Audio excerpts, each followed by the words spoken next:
Good morning, everybody. I'm coming to you from my van today. I'm going to sit out here and do a little video. I'm out and about with the kiddos today. We're here at Planet Fitness.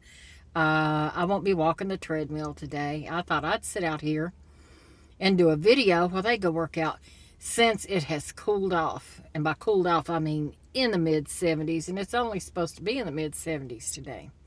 It's been so hot here in North Carolina with the in the 90s and the heat index in the triple digits. I know a lot of people's got it worse. Excuse me. But I wanted to do this video about somebody you probably know about. Some of you, I'm sure, love him. Some of you don't love him. And it's not a political person this time. It's Pastor Greg Locke. Now, every now and then people will pass videos of Pastor Greg Locke around on Facebook. And so I looked him up on YouTube and I watched a lot of the videos, and a lot of people have made videos about him. But what caught my attention was the other day in the news, where they said that Pastor Greg Locke would put anybody out of his church for wearing a mask. And so I looked that up, and yeah, he did say that. They did an interview with him saying that. And he said, if you wear a mask up in this church, I will ask you to leave. He said, you can take it and wear it down at the other Baptist church, but you're not wearing that thing in here. That's what he said.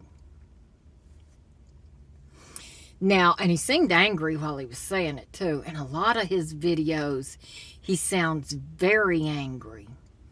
In another video he did prior to that one, they talked about masks. And he said, if a person wants to wear a mask for their security, I think that's fine. I think that's great, but I'm not going to ask anybody in my church to wear one. He said, in fact, I'm going to discourage it. So that contradicts what he said about you won't wear that thing up in here. Because in an earlier video, he said, if you want to wear it for your own security, that's fine. So he flip-flopped on that. Then he talked about how he went to Walmart one time, and he had a mask. Let's see. I'll use this one. My old mask. He said that he just took it and held it up like this. He said, I didn't put it on. I just held it up like this. He said, and once I got in there, he said, I put it in my pocket. I took it off. He said, and nobody said nothing. He said, I just put it up like that just to get in the store because they had a mask mandate. He said, and nobody said anything because everybody in there was too busy.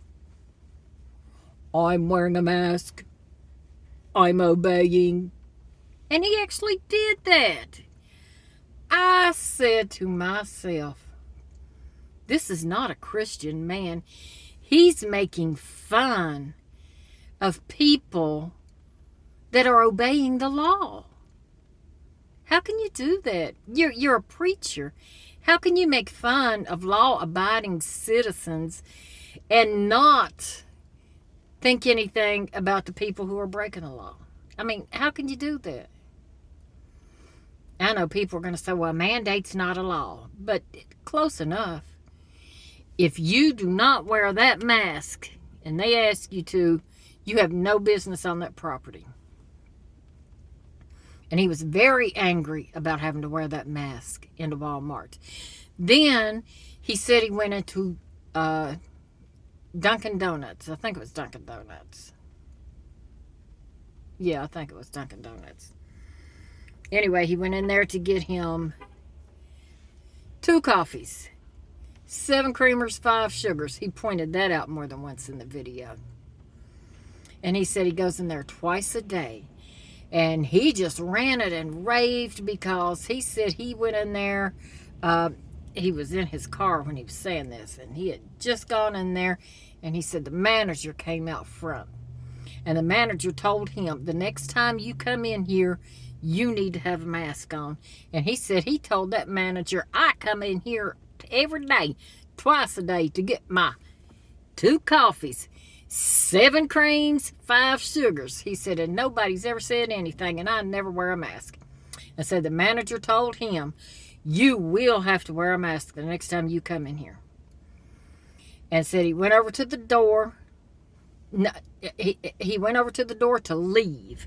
And he said he had his coffees in his hand. So he says he very gently took his boot and pushed the door open so he could get out since his hands were full. And the manager accused him of trying to bust the door out with his boot. And he said he did no such thing. Well, anybody knows that in a restaurant or a coffee shop, if you have your hands full, you don't need to take your foot to open the door. You just lean your shoulder up against it. You're hit and go right on out. You know, for him to get out of the door by opening the door with his foot, he's going to have to stretch his leg out an awful long way to get that door wide enough for him to go out. I think he did kick it.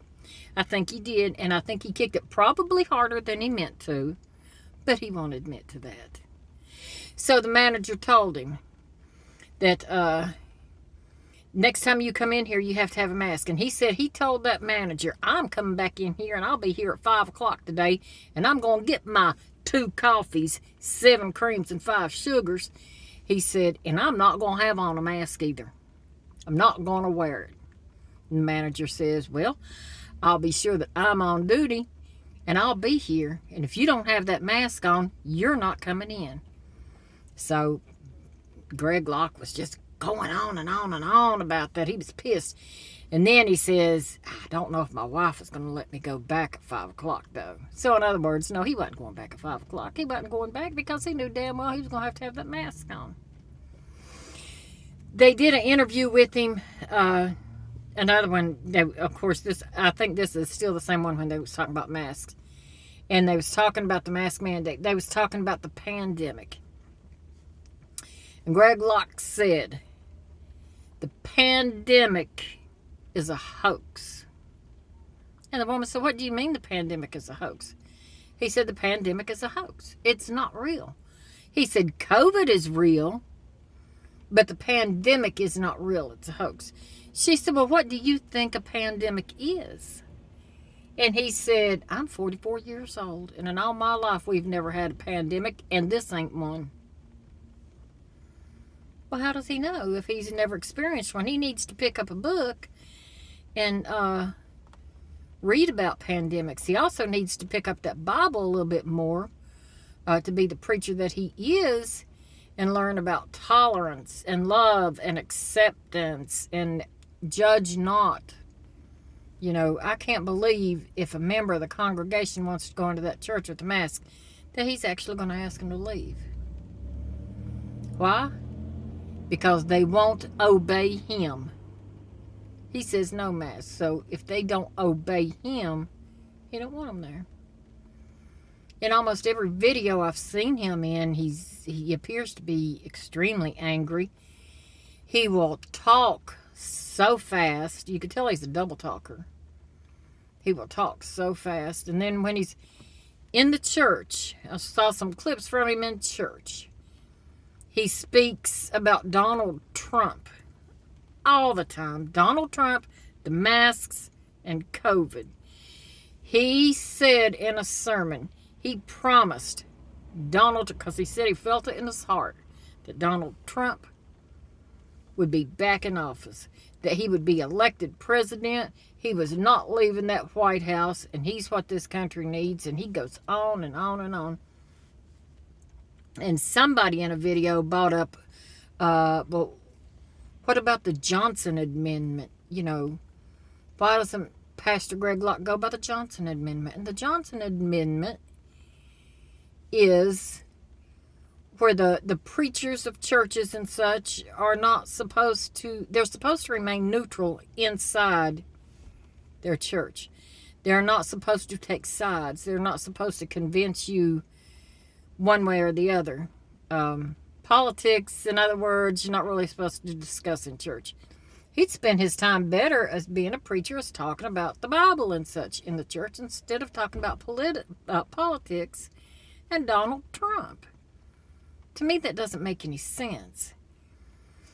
And he's probably, Donald Trump wanted to get rid of the Johnson Amendment.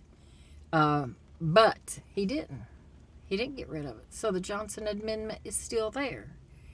That's the same way that teachers are not supposed to influence their students in the classroom of a politician one way or the other. You're not supposed to influence people because as a preacher or a teacher, you probably have more influence on somebody than you think. And that's why you're not supposed to try to influence them in how they think. But anyway, that's my rant about Pastor Greg Locke. I think he's a very angry, bitter man. And for those of you who love him, what can I say? Oh well. And until next time, bye-bye.